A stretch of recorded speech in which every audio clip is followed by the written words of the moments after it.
Welcome back to another weekly Ask GMBN Tech. You know the drill, you ask the questions, we give you the tech related answers. If you've got any questions, hang them out in the comments section under there. Use that hashtag Ask GMBN Tech.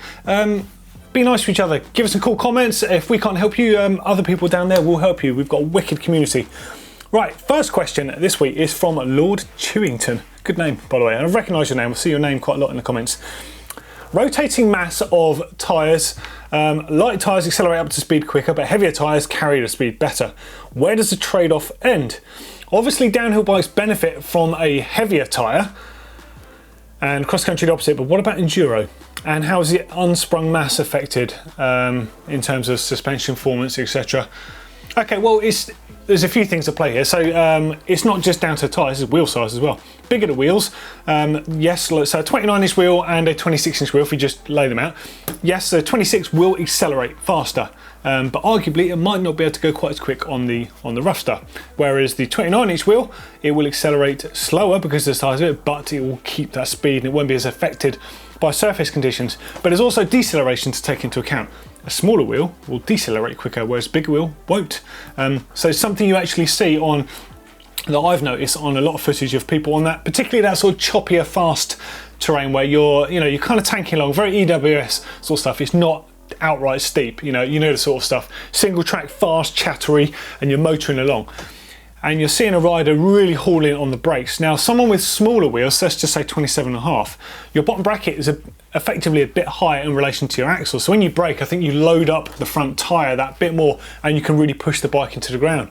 Whereas on 29-inch wheels, because of your bottom bracket being effectively a bit lower than those wheel axles, I think you actually end up pushing it forwards slightly. You're not just pushing it down, it's down and forwards. So I think you slow down, as well as the physical size of the wheels being harder to slow down because they're bigger. I think you actually slow down less on those bikes. Now, as far as other things go, I guess, well, the answer really is in enduro bikes. So cross-country bikes, you obviously need super lightweight wheels because it's all about being as fast and efficient as possible lap after lap. You need lightweight for that, even if it sacrifices durability. That's what cross country is all about. And downhill, well, the bike's got to survive getting to the bottom of the run, otherwise you're in no chance of contention, really. So it's the complete opposite. Whereas enduro, arguably, it's rougher and worse than downhill because a lot of time riders and racers have to tackle terrain that they can't learn. So they're riding it almost effectively as they would be riding it blind. Coming into stuff, making mistakes, a big wide tape section where there's not really a line. You can get offline really easy, smashing rims and stuff. So the bike has to be strong enough, has to have strong enough wheels to absorb or at least withstand the impact. Certainly enough to get you to the end of that stage, otherwise you're buggered as far as the race goes. But the thing with enduro, where it sits directly in the middle of those two disciplines, is the riders and racers still have to get between those stages. They still have to, the liaisons, they have to ride them themselves. So you do have to have them light and fast enough to do that, but obviously to take the other things into account. Also the tyres themselves, like you're saying, so the heavier tyres, enduro tyres, they don't want their tyres to be heavy, but there's a necessity to have a thicker sidewall and thicker casing to not only give them a bit of protection against rocks and stuff, because a lot of riders will run inserts for this, but it's for the support of the tyre. You think a big tyre, if you're running at a low pressure, even with big wide supportive rims, it can still flop around all over the place, and these people need a positive feeling bike. It's not the same with cross country. You still need a bit of support, but because of the way that you ride, a bit more preserving of the bike. And then downhill, obviously, doesn't matter. Downhill is just like 4-ply, whatever, just get that thing down that hill as fast as possible. As far as the effects on the unsprung mass, then yeah, the heavier the wheel, yeah, it is going to affect your suspension for sure. This is why people are making all sorts of compromises. In enduro, actually, interestingly, we did see a lot of racers running carbon rims to start with for this exact reason, because they wanted their wheels to be as light as possible, knowing that they were going to have to run nearly downhill spec tyres on certain courses. So reducing that rotating weight and of course your unsprung mass is really important. However, many of the stronger carbon rims are very, very stiff. So stiff, in fact, with the way that they are riding, this is no fault of the rims. The stuff they're riding in EWS particularly is some of the roughest stuff out there. you bear in mind in a downhill race, it doesn't matter what you've got to do. The rim's only got to last the run because the mechanic can change it at the bottom. And Enduro World Series, you've got to be able to do systematic runs effectively back to back. So if you smash a rim, which is quite likely when you're riding, not irresponsibly, but you're riding like, you know, in race pace, 90%, whatever you're riding at on a section, and you hit a section wrong, which is really likely to happen. If you smash a rim, that's it, you're done. Whereas an alloy rim, you've got a second chance because the alloy will deform, it will buckle, it will bend. You can twist it back into shape if need be. Yeah, okay, you might lose your air pressure, you might have to put a tube in there, whatever, but you could still complete the race and get your points. So it's kind of interesting because to a degree the alloy rims are going to end up being a bit heavier than the carbon ones, but they're doing it because I have to finish the race in order to get fast enough to get a time, if that makes sense. Kind of interesting concept. I wonder if there's something we could do with showing the difference of super lightweight wheels on your suspension and heavier wheels. I don't know what. If anyone's got any ideas, I'd like to know. I can't think how we'd illustrate what the difference would be. But well, food for thought there. Next up is from Janny9999. How does the piggyback bit of a shock work? Well, essentially the piggyback, so this is a piggyback shock on screen, and this is a conventional shock on screen. Both of them are air shocks, just for clarity there. It essentially gives a bit more room for oil on the inside of the shock. Let me do a really bad doodle here. You might want to bear with me a second here. Creator, you can fast forward this a minute. Okay, right, super basic. Okay, so, I don't know if you can see this. Right, so this is a regular air shock. I'm trying to point this up here. Yeah, there we go. I'm looking at the screen on top of the camera here. So you've got your eyelet at the top, your eyelet at the bottom here. This is the main shaft that drives into the shock. On the inside, you have a shaft with the shims connected to it. So that is where your compression and rebound happens. Obviously, there's a lot more to it than that. It's just super basic. So this bit here, this is where the air is. This is the shims, etc. You have the oil in this bit, and then you have an IFP, so that's an internal floating piston, and then you have nitrogen basically charging that on the underneath. So this system works really, really good. Here's just a bigger view of that, just so you can see it. Yeah, no apologies for my crap drawing. So the issue you have with this system is on really fast runs or long sort of more endurance-based runs. The nitrogen that's in the bottom of here, which is pressurising that IFP, the internal floating piston, that can basically get overheated. And as it overheats, it expands slightly, it puts pressure on that oil, and basically one of the results of that is you can get like issues of damping, you get damping fade, damping inconsistency, even a lack of damping, especially in the rebound. So some of you on faster runs or longer runs will have noticed on certain air shocks that when they get really hot from those sort of runs, they go really fast. As in, you know, you might have started with, you know, loads of rebound damping, so it's quite slow, and at the end of the run, it's going really quick. So that's essentially what's happened. So on the other version, on the piggyback one, so that's this one here, it's basically the same, except they've moved the IFP over here and the nitrogen here, and you have more room for oil in this top section. So the more oil there is, the less chance it's going to get hot. Of course, it still will get hot on longer things, but you're removing the nitrogen charged section into the piggyback, so it's away from the shock body that gets hot under friction from all that movement. Again, they're really crap drawings, but I think you get the idea here. Pretty much that's how piggyback works. Now you think it still applies with a coil shock, the only difference being there's no air inside the shock. You know, the body itself is actually smaller and the spring is on the outside rather than on the inside there. So that's kind of pretty much it. Next up from Ray Atrew. What's the aspect of the bike that makes most impact on racing? Geometry, suspension, compression, durability, weight, all of these with question marks. Well, I say geometry and fit in all cases. That is the first thing. So if you're riding a bike that doesn't fit you, is too small, for example, then you're going to have to mess with the suspension to get the correct amount of support. One of the biggest influences on the suspension is your body mass, moving backwards and forwards. Now, regardless of suspension design, you get some with anti-squat, some with anti-roll, there's loads of different stuff going on. If the bike is too small for you, your body mass is so big that you'll be making a forks dive, you'll be making a rear suspension compress as you're moving around backwards and forwards on that bike. So the suspension tuners will have to adjust the suspension around that, giving it perhaps more support with low speed compression. Now this is great because you can literally turn some dials and achieve that, but the downside is you will lose some sensitivity on the suspension for doing that, so it's a bit of a compromise. So you know, you're not going to get that small bump sensitivity or some ultimate grip that you might need.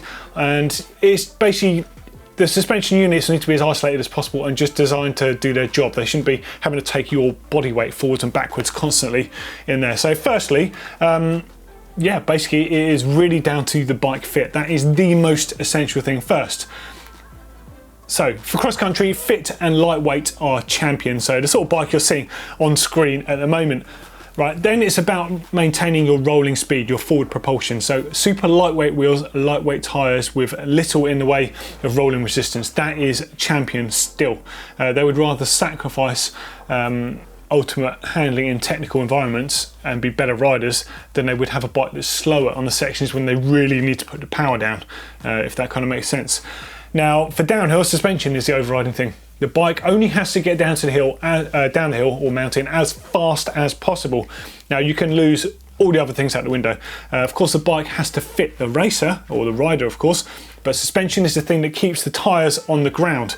Without that suspension working well, the tyres can't grip very well. So you can have really good tyres and really crap suspension. You're not going to go that quick. You're going to go quicker with average tyres and really good suspension, because suspension is going to keep those wheels tracking the ground.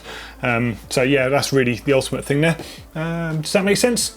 But overriding thing always comes down to the bike fitting correctly, because then you actually, it's also going to save fatigue as well, something to say on that. So if on a cross-country bike here, if the bike is too small for you and you're going up a really steep climb, you're going to have to really crouch over the front of the bike to weight that front wheel to stop the front wheel lifting, because the bike is so small you're basically just sat on feels like a unicycle almost. That's really fatiguing on your arms. It could be wrenching on your lower back because of the position you end up in. Whereas if you're on a much longer bike that fits you and your weight is more neutral on the bike between the two wheels, you're weighting both the back wheel and the front wheel fairly equally, and therefore you can just allow your body to actually function as it needs to. You know, you're sitting in a position where your lungs can open up properly. You're not going to cramp up your arms will be less fatigued. For the downhill sections, your back's not going to be wrenched constantly, and essentially it's going to help you keep more power in reserve for when you really need it. Bike fit, honestly, bike fit and geometry is everything. The rest will follow with it. Some good questions this week. I'm impressed. Good questions, solid form. Next up is from Dexter Van Dam, even. I can't read today.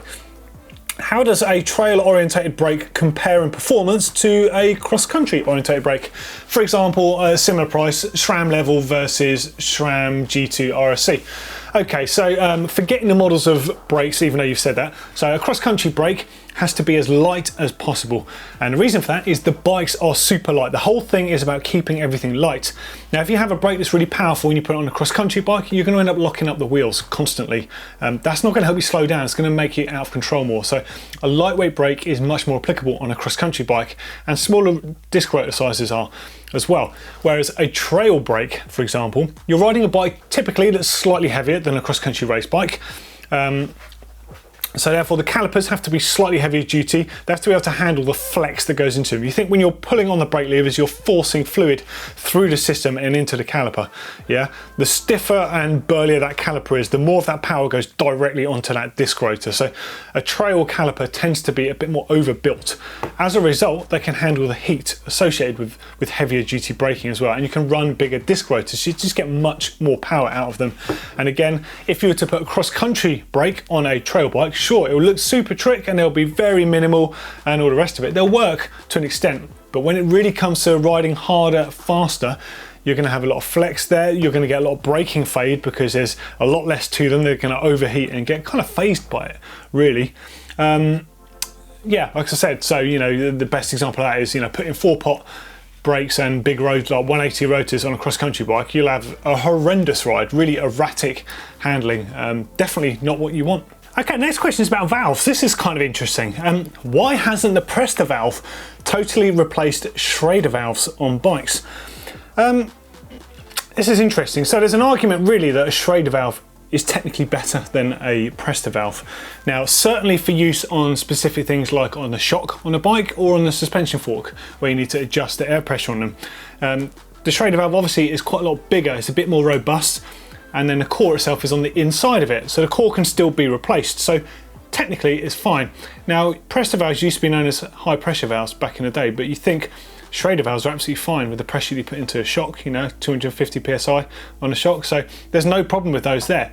The disadvantage of using a Presta valve is they can be quite delicate. So the valve core itself protrudes out the top, and when you have to undo it in order to inflate them, they are very easily damaged. Now, you don't want to be damaging the valve itself on a shock or a fork or something that you know is a very fine instrument, if you like, on the bike. It's just not that good. So the Presta valve though does come into its own on the rims of a bike because they're a lot thinner, a lot smaller. They require a smaller hole to be drilled or tapped or bored into the rim itself, and they take up less space. Super important on rims because of the fact that even with a wide rim, the surface is actually quite small on the inside of that rim. Schrader valves can take up too much space basically. So really, yeah, I prefer a Schrader valve, but a Presta valve is logical on the rims. There's no reason why you would want a Schrader valve, which is why everyone makes Presta valves still, especially for tubeless kits. There you go, that's all you really need to know about that, I think. Next up is from Jimmy Johnson 91.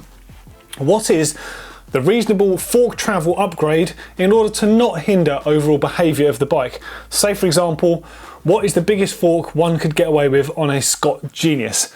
Okay, so I'd probably say, I'll be careful here because some frames will be, the warranty will be invalidated by this, so definitely check this if you're going to do it.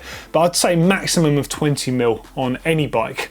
You know, generally the shorter the travel it is on the bike to start with, if it's a 100 mil travel bike, I probably wouldn't go over 10 mil on there. You know, 20 as a max can ruin things when the handling is dedicated to a bike that's short travel to start with. You're going to slacken seat angle, you're going to raise the bottom bracket height. On a bike like a cross-country bike, you're going to notice that quite a lot.